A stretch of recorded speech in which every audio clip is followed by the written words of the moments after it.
Iqoo Z8 5G എന്ന പുതിയൊരു smart phone launch ചെയ്തിട്ടുണ്ട്. ഈ ഒരു വീഡിയോയിൽ നമ്മൾ നോക്കാൻ പോകുന്നത് Iqoo Z8 5G എന്ന ഫോണിനെ പറ്റിയിട്ടാണ്. അത് നമ്മൾ ഫീച്ചേഴ്സും കാര്യങ്ങളൊക്കെ നോക്കുകയാണെന്നുണ്ടെങ്കിൽ Iqoo Z8 5Gയിൽ 6.645 ഇഞ്ചിൻ്റെ ഫുൾ HD പ്ലസ് ഡിസ്പ്ലേ കൊടുത്തിട്ടുണ്ട്. LCD പാനലാണ് ഇതിൽ ഉപയോഗിച്ചിരിക്കുന്നത്. ഈ ഒരു സ്മാർട്ട് ഫോൺ 18,200 രൂപ പ്രൈസ് റേഞ്ചിലാണ് വരുന്നത്. ആ ഒരു പ്രൈസ് റേഞ്ചിൽ AMOLED ഡിസ്പ്ലേ ഉണ്ടായിരുന്നെങ്കിൽ കുറച്ചും കൂടി നന്നായിന്, എന്നാലും LCD ഡിസ്പ്ലേ ഓക്കെ എന്ന് പറയാം. പിന്നെ 120 ഹെർട്സിൻ്റെ റിഫ്രഷ് റേറ്റ് ഒക്കെ ഇതിൽ സപ്പോർട്ട് ചെയ്യുന്നുണ്ട്. പഞ്ചോൾ ഡിസൈൻ ഇതിൽ കൊടുത്തിട്ടുണ്ട്. പഞ്ചോൾ വരുന്നത് ടോപ്പ് സെൻറ്റർ ഭാഗത്തായിട്ടാണ്. ഏകദേശം 91.06% സ്ക്രീൻ ടു ബോഡി റേഷ്യോ ഈ ഫോണിൽ കൊടുത്തിട്ടുണ്ട്. Side mounted finger print sensor ഈ ഫോണിൽ വരുന്നുണ്ട്. ഫോണിൻ്റെ വെയിറ്റ് വരുന്നത് 200 ഗ്രാം ആണ്. തിക്നെസ് വരുന്നത് 8.79 mm ആണ്. ഇനി പ്രോസസ്സറിൻ്റെ കാര്യത്തിലോട്ട് വരികയാണെന്നുണ്ടെങ്കിൽ അതാണ് ഹൈലൈറ്റ് ആയിട്ടുള്ള ഒരു കാര്യം. mediatek dimensity 8200 എന്ന പ്രോസസ്സർ ഈ ഫോണിൽ കൊടുത്തിട്ടുണ്ട്. 18,200 രൂപ പ്രൈസ് റേഞ്ചിൽ ഈ ഒരു പ്രോസസ്സർ എങ്ങനെയുണ്ടെന്ന് വെച്ചാൽ ബെസ്റ്റ് ആയിട്ടുള്ള പ്രോസസ്സറാണ് എന്ന് തന്നെ പറയേണ്ടി വരും. ഈ ഒരു പ്രൈസ് റേഞ്ചിൽ വളരെ മികച്ചൊരു പ്രോസസ്സർ ഈ ഫോണിൽ കൊടുത്തിട്ടുണ്ട്. 5G സപ്പോർട്ടും കാര്യങ്ങളൊക്കെ ഇതിൽ വരുന്നുണ്ട്. ഫോണിൻ്റെ ബേസ് വേരിയൻറ്റിൽ തന്നെ 8GB റാമും 256GB ഇൻറ്റേർണലൊക്കെ വരുന്നുണ്ട്. 12GB റാമും 256GB ഇൻറ്റേർണലുമായിട്ട് വരുന്ന ഒരു വെർഷനും 12GB റാമും 512GB ഇൻറ്റേർണലുമായിട്ട് വരുന്ന ഒരു വെർഷനും വരുന്നുണ്ട്. LPDDR5 റാമും UFS 3.1 സ്റ്റോറേജ് ടൈപ്പ് ഒക്കെ ഇതിൽ വരുന്നുണ്ട്. മെമ്മറി എക്സ്പാൻഡ് ചെയ്യണമെന്നുണ്ടെങ്കിൽ മെമ്മറി കാർഡ് സ്ലോട്ട് കൊടുത്തിട്ടുണ്ട്. പിന്നെ IR ബ്ലാസ്റ്റർ എന്നുള്ള ഫീച്ചർ വരുന്നുണ്ട്. അപ്പം ഈ ഫോൺ റിമോട്ടൊക്കെ ആയിട്ട് യൂസ് ചെയ്യാൻ കഴിയേണ്ടതാണ്. പിന്നെ ഫോൺ പെട്ടെന്ന് നീറ്റായിരിക്കാൻ വേണ്ടിയിട്ട് VC ലിക്വിഡ് കൂളിംഗ് പോലുള്ള ഫീച്ചേഴ്സൊക്കെ ഇതിൽ കൊടുത്തിട്ടുണ്ട്. 3.5 mm ഓഡിയോ ജാക്ക് ഈ ഫോണിൽ വരുന്നുണ്ട്. Android 13 ബേസായിട്ടുള്ള ഒറിജിൻ OS സോഫ്റ്റ്വെയർ ആണ് ഈ ഫോണിൽ വരുന്നത്. ക്യാമറയുടെ കാര്യം പറയുകയാണെന്നുണ്ടെങ്കിൽ ഫോണിൻ്റെ പിന്നിൽ ഡ്യുവൽ ക്യാമറ സെറ്റപ്പ് കൊടുത്തിട്ടുണ്ട്. 64 മെഗാപിക്സലിലെ f1.79 വരുന്ന മെയിൻ ക്യാമറ സെൻസറാണ് ഈ ഫോണിൽ വരുന്നത്.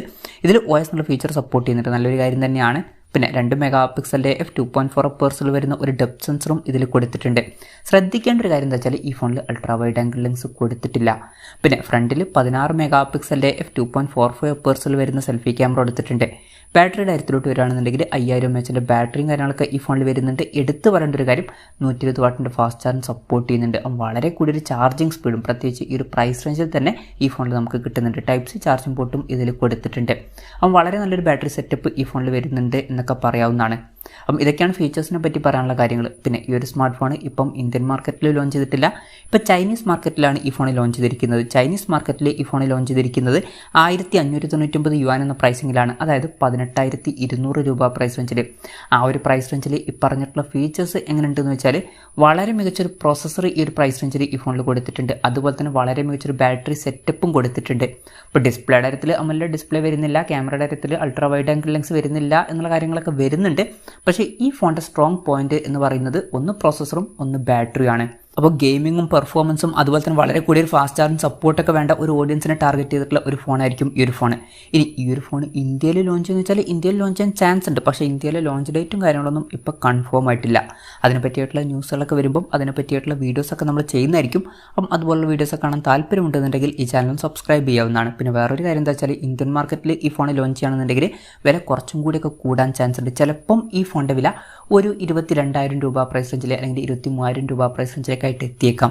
എന്തായാലും കൺഫർമേഷൻസ് ഒന്നുമില്ല, ജസ്റ്റ് നമ്മുടെ എക്സ്പെക്ടേഷൻ പറഞ്ഞു എന്നേ ഉള്ളൂ. എന്തായാലും Iqoo Z8 5G എന്ന പുതിയൊരു സ്മാർട്ട് ഫോൺ ഇപ്പോൾ ലോഞ്ച് ചെയ്തിട്ടുണ്ട്. ഈ ഒരു ഫോണിൻ്റെ ഫീച്ചേഴ്സിനെ പറ്റിയിട്ടുള്ള നിങ്ങളുടെ അഭിപ്രായം ജസ്റ്റ് ഒന്ന് കമൻറ്റ് ചെയ്യുക. അതുപോലെ തന്നെ ഈ ഒരു സ്മാർട്ട് ഫോൺ ഇന്ത്യൻ മാർക്കറ്റിൽ നിങ്ങളിത് പ്രൈസിങ്ങിലാണ് എക്സ്പെക്റ്റ് ചെയ്യുന്നത് എന്നുള്ള കാര്യം കൂടി ജസ്റ്റ് ഒന്ന് കമൻറ്റ് ചെയ്യുക.